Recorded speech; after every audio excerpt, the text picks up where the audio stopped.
My first selfie in Iceland. Oh.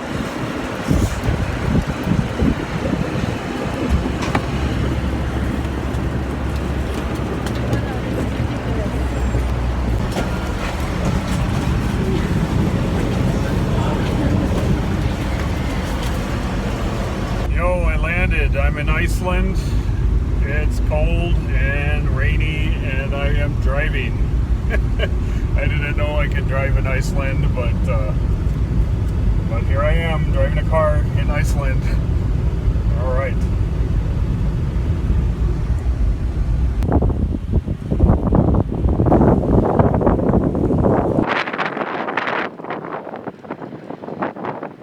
And it is cold and windy, but you see the fishing never stops. I had a little fish this morning with my breakfast. That seems to be the thing here in Iceland is fish.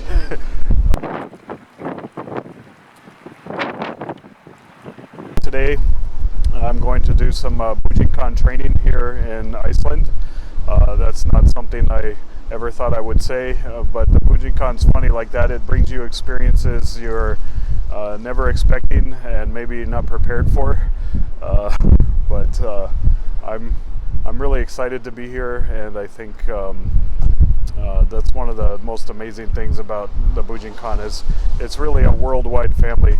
So even when you come to a place like Iceland that's very harsh with volcanoes and glaciers, there are ninjas here. I'm looking forward to meeting all of them and doing some training.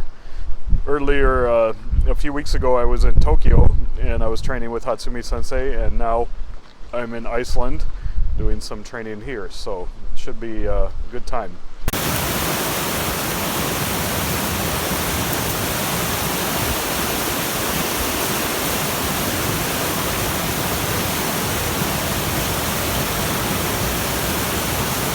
Thank you guys so much. The camera is over there. Yeah. Hello, camera. All right. Thank you guys so much for having me over, and I really enjoyed the training so far with you. Yeah. Likewise. Hey, can you stay on the road, please? Please. I don't want to end up in a ditch in Iceland. On the way over here today, he and I were talking about how we first made a connection. Yeah. Can you talk about that a little bit? Yeah, I think that's exactly what I was sort of getting to. Again, you stepped in front of me and took the words right out of my mouth. This is a good thing. I like that about you. Yeah, it feels like a play on destiny. It feels like it's something that sort of happened, and you can try to understand why or wherefore and what it leads to. But the fact is that it happened. And the fact is we're sitting here on a beautiful day in the heart of Reykjavik. This is the heart of Reykjavik. If Reykjavik has a heart, it's not in some nightclub downtown. It's here. Where the glaciers carved in, and this happened. So yeah, and I don't question it, I don't doubt it. I don't necessarily need to put a finger on it or to analyze it. We're here, and that means a lot, and it's going to make some great things happen for all of us, I hope. I feel that, yeah, definitely. Yeah, I had an interesting time once in a class with, this happened twice to me actually. Once with Nagato Sensei, and we were sitting in class, and he looked around the room and he looked at all of us and he said, everybody who's here is supposed to be here, right? And it's like fate brought us together because we're from very different cultures and different places far away around the world, and yet here we are in this place studying Budo together, and he said it's really important to honor that, and respect whatever it was that mysteriously brought us together. And then another time I had a similar thing in Hatsumi Sensei's class. It was after his birthday, and we were in the dojo, and it was a very small group that day. Soke brought a guy with a camera over and had the camera go on each of our faces, and Soke said, "This is so important to see who is here today." He said, because destiny brought us together for this day. And at the time I was a little bit confused. I'm like, what does he mean by that? But now I understand. I mean, it's to me it was very mysterious how we connected. Like I didn't plan it, he didn't plan it. You know, it just all sort of organically happened, kind of like these plants just grow where they grow, you know. Yeah. And yeah, to me it's really fascinating. It's like something that needs to be treasured and honored, you know. And I really appreciate that. I appreciate the fact that you were open to that, you know. I think that's in part. I would say I think that's in part the reason why we are here is because we are the kind of people who do that. Yeah. We bring each other in through Budo, Right. and that's our connection, and that's why I'm sort of so happy and sort of in a sense honored. I mean, I don't use the word honor easily because I'm Icelandic, and and that has a sort of dualistic feeling to it as well. Oh. Honor is very important to us, Oh. and at the same time, only few of us actually have it. So so like I said, I don't use the term honor very easily, Right. but I am honored by this. I am honored to be a part of it, Yeah.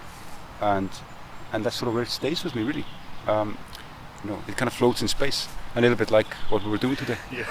I mean, I feel very honored myself, you know, just that you guys are willing to share Budo with me, you know.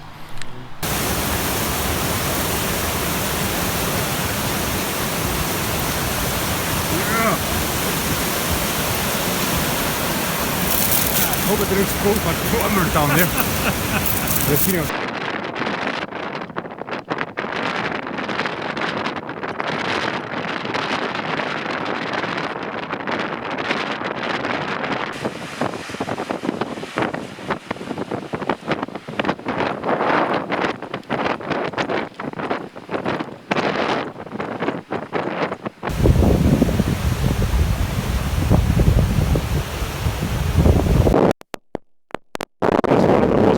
Places I've ever seen. It's really impossible to describe. It, I mean, it just continues to blow me away at every turn. So last night we did some training, and it was really awesome with some of the local guys here, and in Iceland.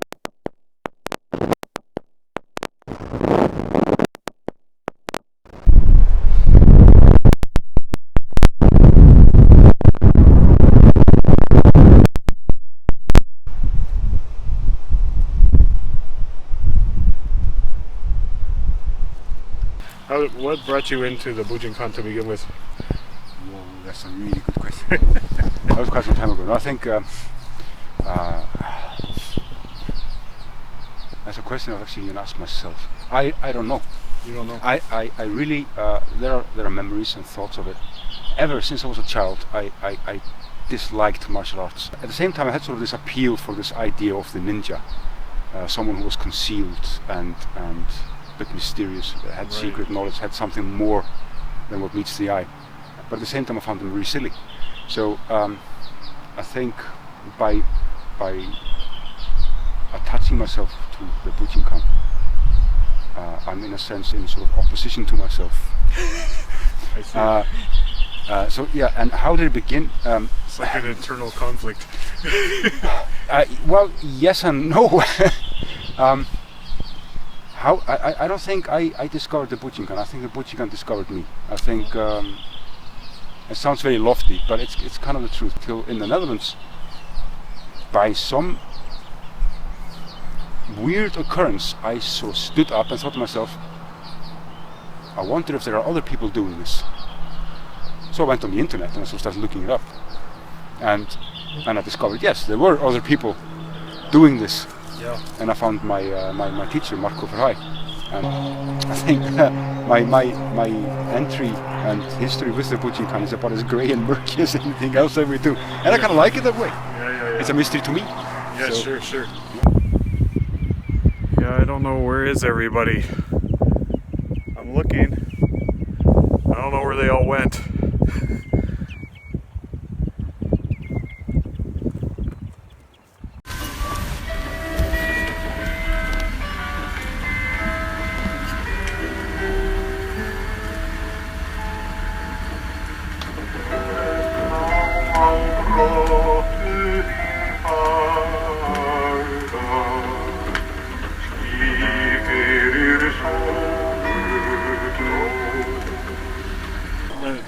first started? How did you find the Bujinkan or discover it? Well, I had never been doing anything martial art or anything, but I've always wanted to. Like, I've watched a lot of like movies on anime and stuff. And there was one day where I was working, and a coworker had invited me to drive me home. And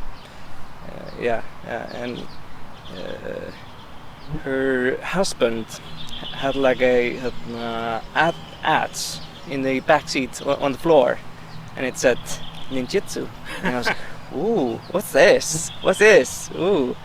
And I asked them about it, and yeah, it's kind of like how it began. He was training it, and it's just because it had everything, like all these weapons, all this. Like later, I saw all these concepts. I'm a concept guy. The philosophy. Yeah. So Yeah. it really intrigued me. Yeah, that makes sense.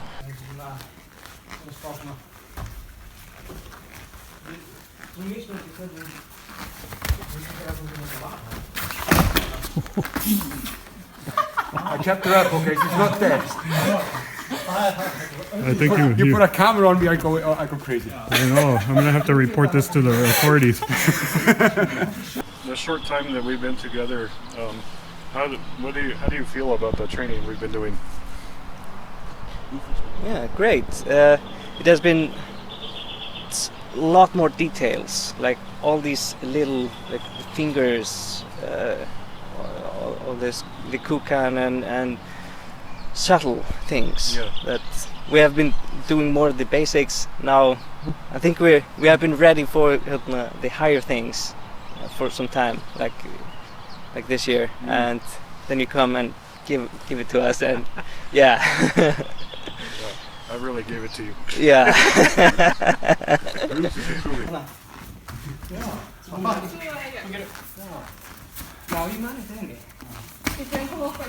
I think we've covered a lot. That's thanks true. to you.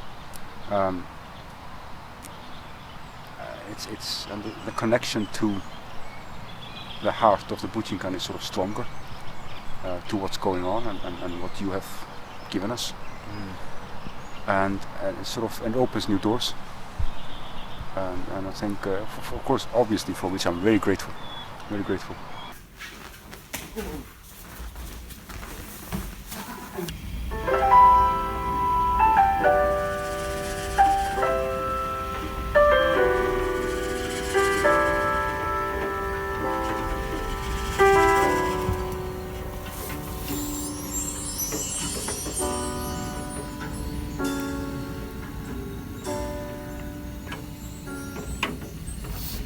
Góðir áheyrendur, í eina tíð tíðkaðist ávarpið góðir hálsar. Við þekkjum líka góðir landsmenn. Þegar öll þjóðarskútan undir segir maður góðir Íslendingar. Þegar sagt hlustendur góðir, ríkir hins vegar meiri trúnaður frá eyra til eyra. Nú man ég ekki.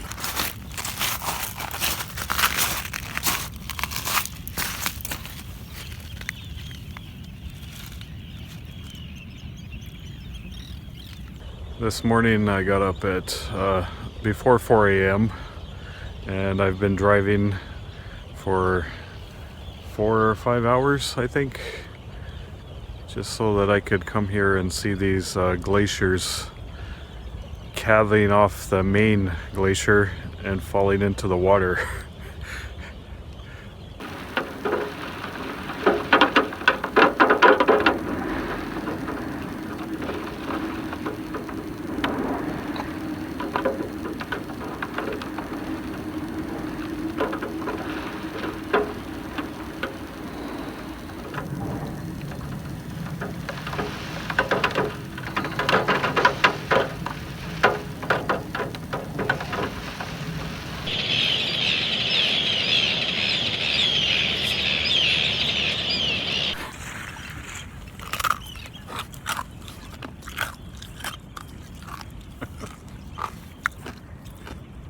That's a piece of a glacier.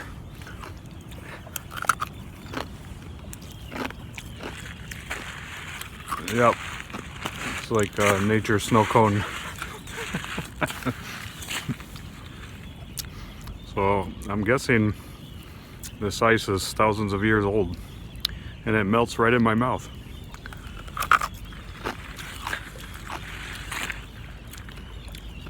That's what you do in Iceland. Eat glaciers.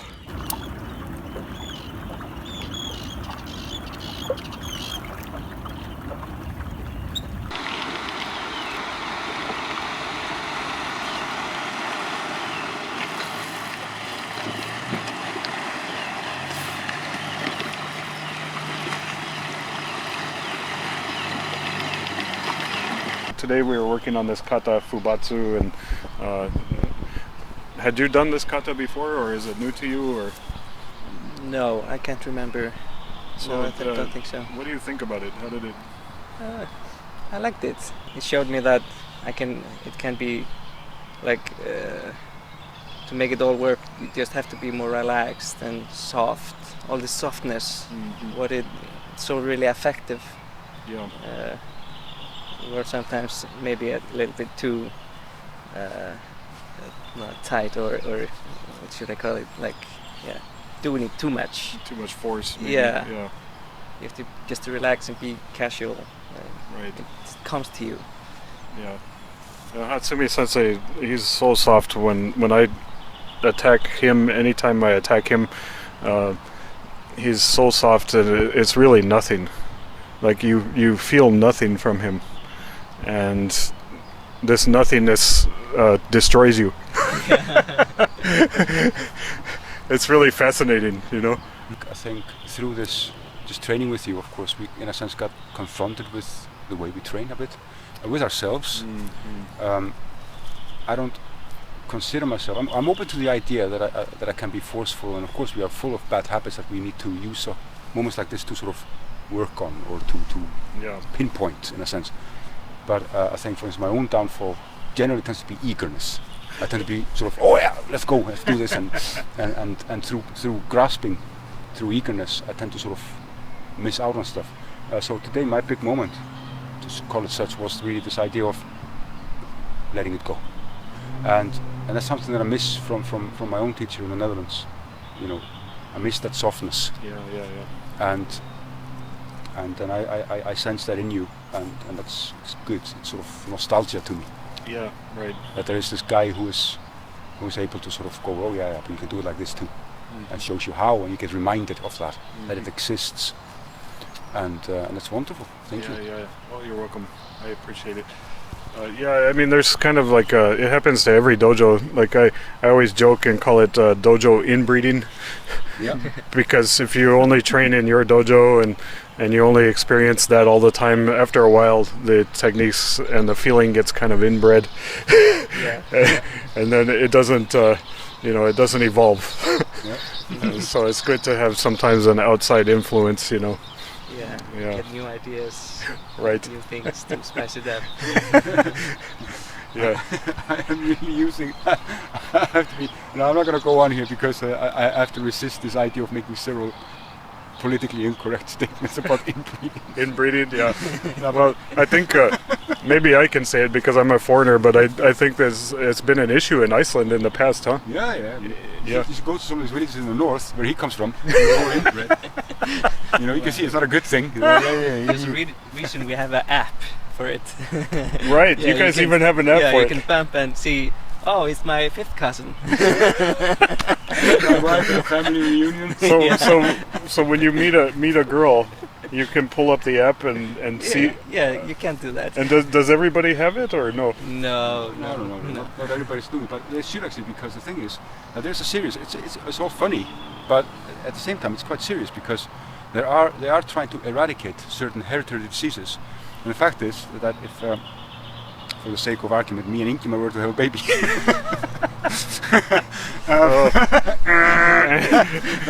Cut. No, the thing is, I had to throw it out.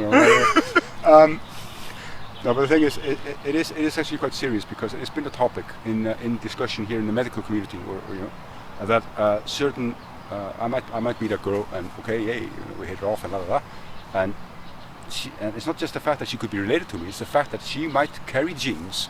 Once they get spliced with my genes, we create a something, Yeah, right. which is bad. So they're also trying to map this out with this with the genetic mapping or the genetic coding, or whatever you call it.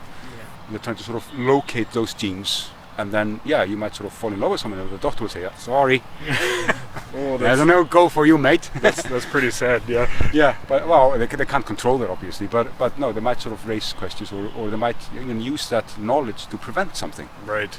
or to whatever. Yeah. So you need an app for the dojo too Yeah. to prevent dojo inbreeding.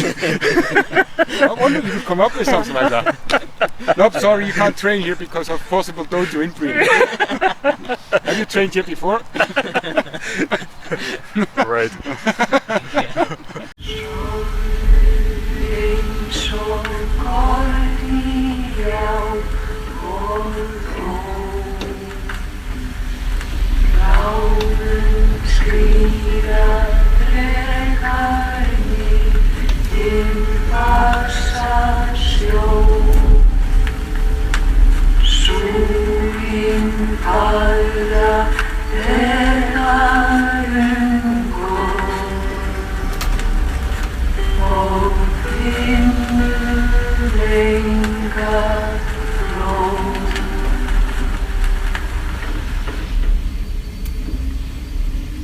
Viltu planta laufin frí, með lífi freyri rundi, stígur súla tær, úr svörnum brunni. But have you trained in all the ryus?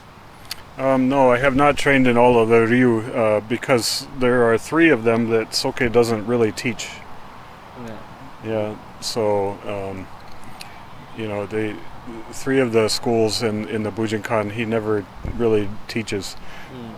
Although that's not entirely true. Sometimes he'll show things and he'll say it comes from that ryu, one of the ones that we don't normally study. Yeah. Right. But also he says a lot of times that the material in those schools is really obsolete because it's like a lot of it is warfare strategy about how to attack a castle, Yeah. and things like that.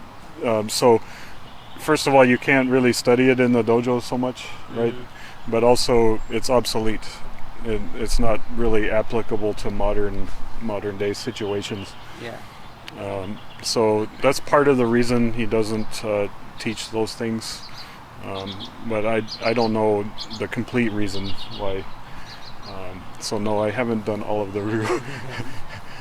I always feel excited when I'm in his class and he shares a little tidbit from one of those schools, and I run and take notes Yeah. because it's very rare to see those things, Well, one of the things I always tell my students, we have these 9 schools that make up the Bujinkan, but to be honest, we're really doing Hatsumi Ryu. Yeah. If you really look at the Bujinkan and understand the way it's being taught, it's really a Hatsumi Ryu right now. Yeah. Those old schools are more for reference than. Right. I mean, because he inherited all of these schools, but he's really made it his own art. Yeah. And maybe before that it was Takamatsu Ryu, but now it's Hatsumi Ryu. Yeah.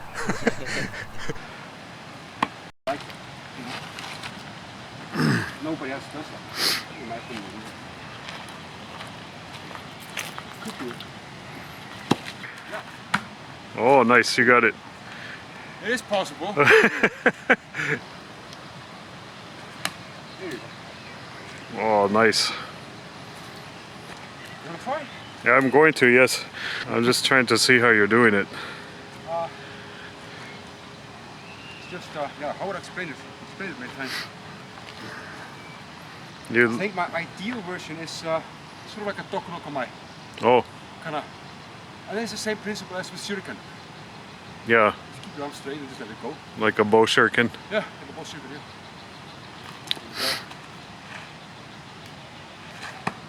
There you go. Oh, that was a nice one. Have faith in that sort of principle. It works. I'm not doing this anymore. I had a really good throw. I'm not doing this anymore because you won't get any better than that. That was really cool. You try it. Try it a few times until you get it. Yeah. So.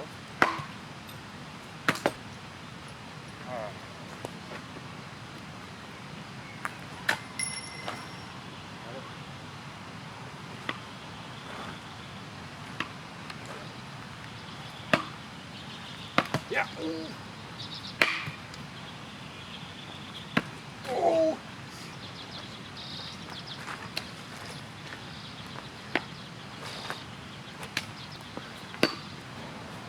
Oh. No, that was not fair. I felt That was a good one. I felt like it was a good one. Yeah. Here you go.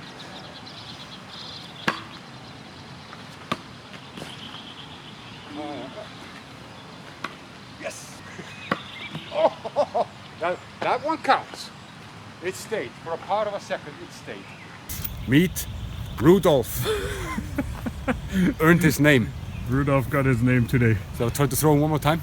Oh, sure. Yeah, for the sake of it, let's see if I suck at it. Oy, I got a good one. The first time. Hey, I did throw him good earlier. Don't be so nasty. Well, this is my best throw tonight. Oh, I yeah. have to Well, admit. It's now that it has a name, yeah, it's going to work every time. Santa's little helper. Santa's little helper. Now you know why Santa doesn't deliver anymore. No. Hey, that was a good one. Backwards. Yeah. But you're always welcome. Oh, thank you. You know, not just you personally, but just generally people. Oh, in Yeah, Bujinkan yeah, dojos. yeah. Yeah. You know, That's true. It's a big family all over the world, you know, and it's really amazing. and I think that's really something, you know, that should be underestimated. True. Yeah. You're right. Maybe that's the real legacy that Soka is leaving behind. It is definitely a big legacy of Soke's art. It's the way he's created this worldwide family, you know. Well, I think we should probably wrap this up because I really want to try those Icelandic hot dogs. Yeah. Here they are real dogs. No, please don't. He told me he wasn't going to give me the sheep's head, so now he's going to give me a real dog. Yeah, we eat everything. Well, thank you guys. All right, man. Thank you. Thank you.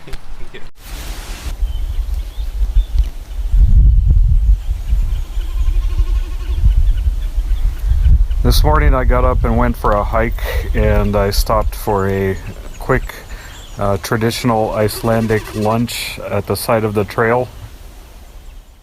Yeah, so after my hike around the trail here in this park, I found this nice rustic looking swing set, and I thought it would be a good place to stop and have a kind of a traditional Icelandic snack or lunch when you're out hiking in the mountains. This lunch is made using a flat cooker, and I'd never had that before, so I'm going to make some and put it together like a sandwich or a wrap, and we'll see what happens.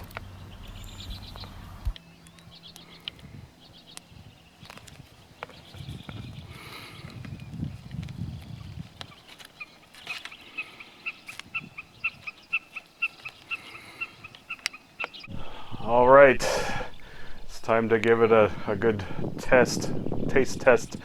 See how you Icelandic people do your lunch when you're out hiking.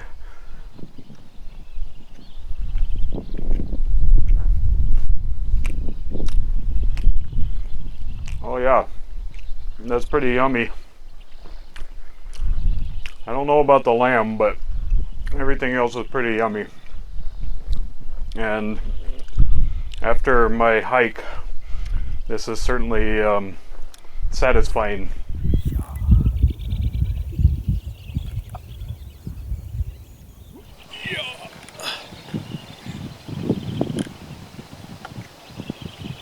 Whoa!